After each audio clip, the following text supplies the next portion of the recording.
I took out a loan to pay for my brother's college. We're family. Of course we'll pay you back. They cut me off right after. 10 years later, they're broke, and suddenly, I'm family again. 27 missed calls this morning. Hey everyone, long-time lurker, first-time poster. I never thought I'd be writing something like this, but here we go. I'm Jake, 35M, software developer. 10 years ago, I made the biggest mistake of my life. I trusted my family with my money. This morning, I woke up to 27 missed calls. Mom, Dad, my brother, Adam, 32M. Over and over. 10 years of silence. And now they suddenly care? Yeah, right. Flashback to 10 years ago. Me, 80 grand. That's a lot of money. Mom, Jake, sweetie, we wouldn't ask if we had any other choice. Adam got into a great school, but we can't afford it. You're doing well, you can help. Dad, we're family. Of course, we'll pay you back. You know that. Adam, come on, man. It's for my future. I was 25, just starting my career. I had plans, buying a place, investing, maybe traveling. But they made me feel guilty. They made it sound like I was selfish for hesitating. Me, fine. I'll take out the loan. Mom, oh, thank you, baby. You won't regret it. Dad, we'll start paying you back as soon as we can. Spoiler alert, they never did. Back to present day. I took out that loan, Adam got his degree, and guess what? The moment he graduated, they stopped answering my calls. I tried. I called. I texted. Nothing. They had what they wanted. I ended up drowning in debt, working 2 jobs just to stay afloat. It took me 10 years to dig myself out. And now? Now they're broke. I scrolled through my missed calls, shaking my head. Then a text popped up from Mom. Mom, Jake, we need to talk. It's urgent. Please call me back. Sure. Just like it was urgent when I needed my money back. I put my phone down. Let them wait. I sat at my kitchen table, staring at my phone. 27 missed calls. Not a single word in 10 years. And now they couldn't stop blowing up my phone? Yeah, that wasn't suspicious at all.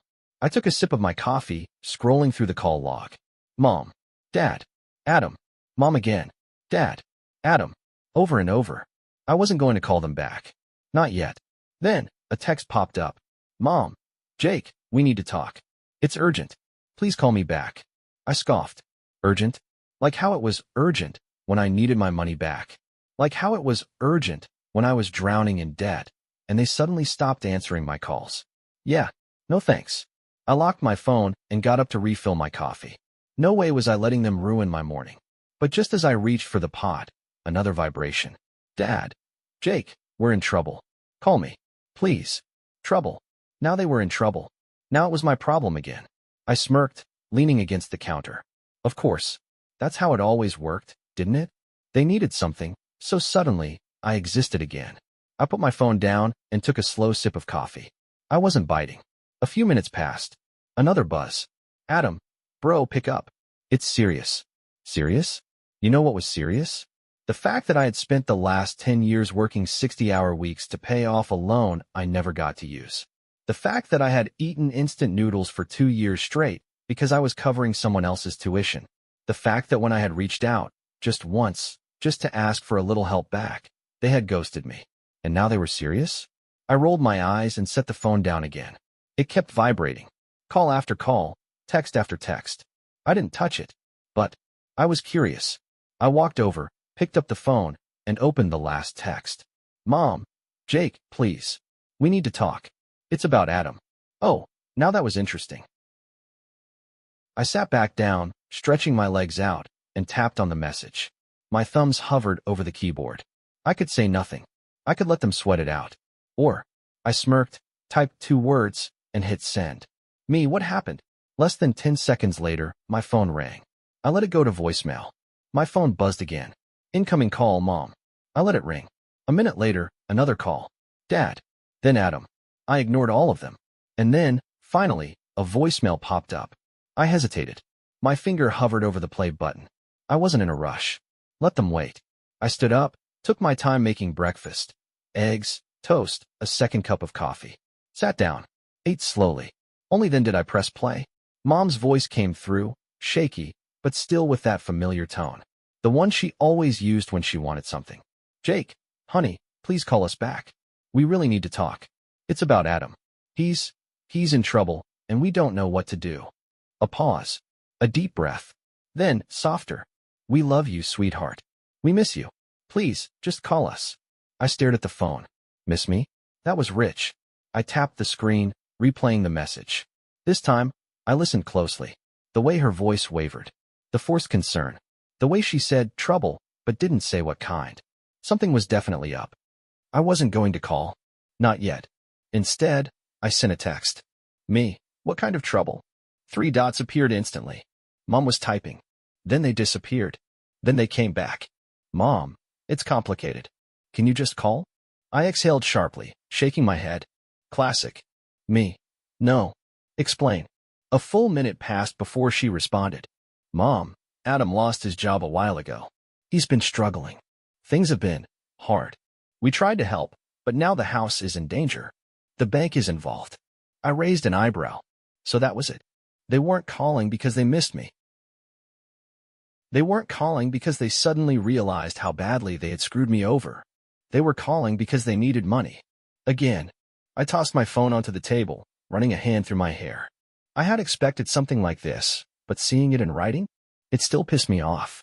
They had thrown me away, cut me off, let me drown, and now they wanted a lifeline. Another buzz. Mom, we know we hurt you, but please, Jake. Adam has a family. The kids need a home. Please don't punish them for our mistakes. I clenched my jaw. There it was. The guilt trip. The manipulation. The do it for the kids card. I picked up my phone, stared at the screen. Then, slowly, I started typing. Me, you didn't care about my future when I was struggling to pay off a loan that wasn't mine. You didn't care when I needed help. Now you expect me to care. I hit send. Almost immediately, another call. Mom. I let it ring. Then, another text. Mom, we made mistakes, but we're still your family. I stared at those words, my grip tightening around the phone. Family. They only pulled the family card when it benefited them, when it meant they could take from me. For 10 years, I wasn't family. I was disposable, forgettable. And now, suddenly, I was important again? I exhaled through my nose. My fingers hovered over the keyboard. Then, finally, I typed 2 words. Me. Good luck. And then I blocked their numbers. I blocked their numbers. Mom. Dad. Adam. For the first time in 10 years, I had the power. And wow, it felt good. I expected silence after that. Maybe some time for them to process the fact that I wasn't falling for it, that they had lost their shot. Instead, I woke up the next morning to emails. Subject, please, Jake. I sighed, already regretting checking my inbox. But curiosity got the best of me. From Mom. Jake, sweetheart, please don't do this. We're desperate. Adam is going to lose the house, and we have no one else to turn to. We're begging you. Just talk to us. We know we hurt you. We know we made mistakes. But we're still family. You can't just pretend we don't exist. The kids are scared, Jake. They don't deserve this. I clenched my jaw. The kids. Always the kids. Funny how they never cared if I was scared. If I was struggling. If I was exhausted from working 2 jobs just to keep up with a loan that wasn't mine. I didn't reply. But more emails came. Subject, urgent. Please read. From Dad. Jake, I don't know what else to say. We messed up. We were selfish. I know that now. But you have to understand, we didn't mean to abandon you. We thought you were doing fine. We thought you didn't need us. Adam is drowning, son. He hasn't told the kids yet, but they're going to lose everything. We tried helping him, but we can't do it alone. If you don't want to help us, fine. But don't punish Adam's children for this. Please, Jake. I exhaled sharply, running a hand through my hair. They thought I was doing fine? Of course they did. They never checked. Never asked. Never cared. I closed my laptop and pushed it away. The knock on my door. 2 days passed. No more emails, no more calls. I thought that was it. Until someone knocked on my door. A hard, desperate pounding. I frowned, setting down my coffee. No one ever just showed up at my place. I got up slowly, looking through the peephole. Adam. I sighed. Of course. I debated ignoring it, pretending I wasn't home. But something in me, maybe curiosity, maybe spite, made me open the door. He looked like shit. Dark circles under his eyes, hair a mess, wearing an old hoodie that I recognized from college. Jake, he breathed. like he wasn't sure I'd actually answer. I leaned against the doorframe. What do you want? His eyes darted past me, like he was expecting someone else to be here. Maybe mom or dad, trying to smooth things over. When he realized it was just me, he swallowed hard. He exhaled, running a hand down his face. Look, man, I know you're pissed. I get it. I crossed my arms. Do you? He hesitated. Yeah, I do. I fucked up. We all did. But I don't know what else to do, Jake. I'm out of options. I stared at him, waiting. I lost my job a year ago, he continued. Tried to find something else, but man, it's hard. And with 3 kids, I scoffed. Yeah? Try paying off an $80,000 loan while working 2 jobs and getting ghosted by your entire family. That's hard. He winced, looking away. I know. Okay. I was selfish. I should have helped you. I should have done something. I didn't say anything. He let out a shaky breath. I thought mom and dad were handling it. And when you stopped calling, I figured you didn't want to talk to us.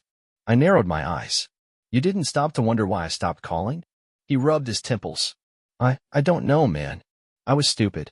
I was caught up in my own life. I should have been there for you. He looked up at me, desperation in his eyes.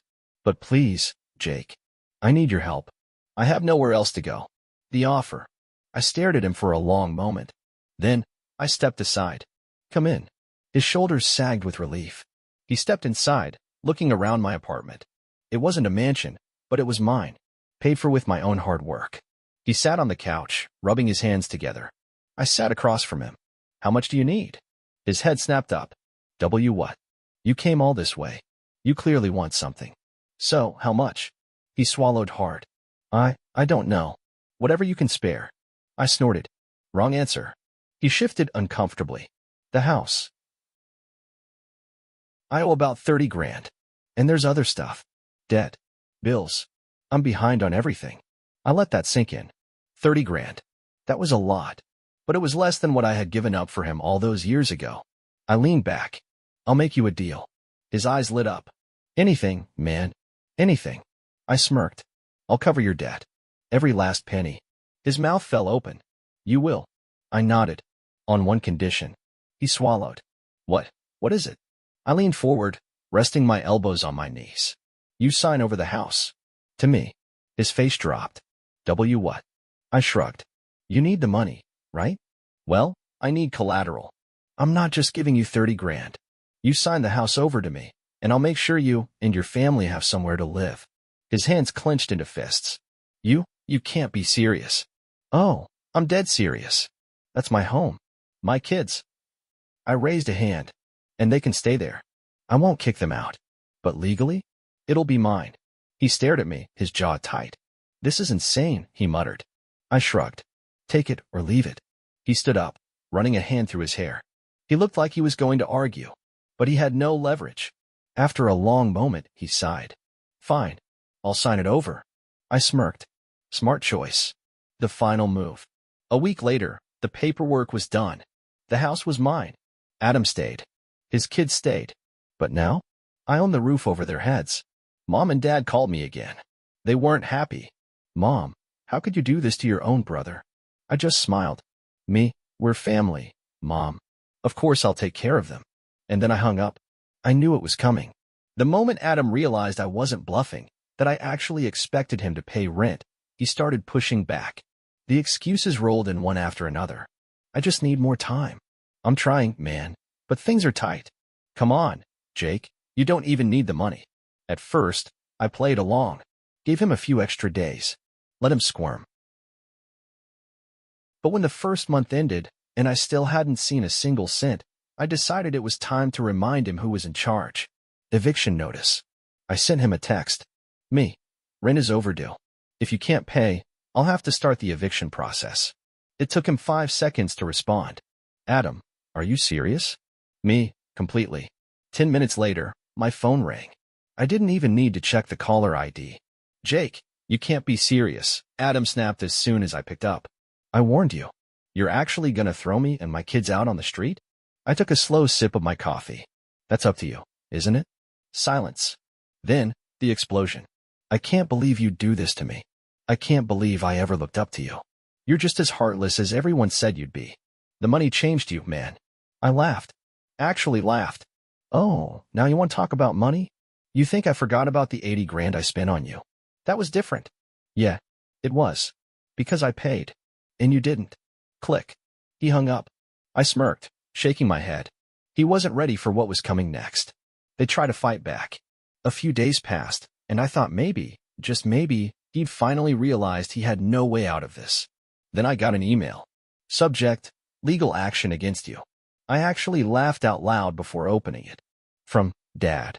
Jake. We have spoken to a lawyer about your unethical and predatory behavior. You manipulated your brother into signing over his home under duress. This will not stand. If you proceed with this eviction, we will take you to court for fraud. We strongly encourage you to reconsider. Families should not treat each other this way. I stared at the screen, shaking my head. They were really trying to threaten me. I didn't even bother responding. Instead, I forwarded the email to my lawyer with a simple message. Let's make things right. The court battle. The case didn't even last long. First, Adam's claim that I had manipulated him was laughable. He signed everything voluntarily. There were witnesses. Second, they didn't even have money for a good lawyer. They thought just threatening legal action would scare me. It didn't. The judge didn't even take 10 minutes to dismiss their case. And just like that, the last thing they were holding on to, a hope, was gone. The final showdown. I was standing outside the courthouse when Adam stormed up to me, face red, fist clenched. You're the worst, he spat. I smirked. This was your choice. His hands were shaking. You know what? Fine. Take the house. Take everything. But don't ever call yourself my brother again. I stepped closer, lowering my voice. Adam, I stopped being your brother the moment you left me to rot in debt. I turned to walk away. And just as I did, I heard him whisper, one day, you'll see what you did. I didn't even flinch. I had one. Adam lost everything. His house? Mine. His last attempt at fighting back? Crushed. His pride? Gone.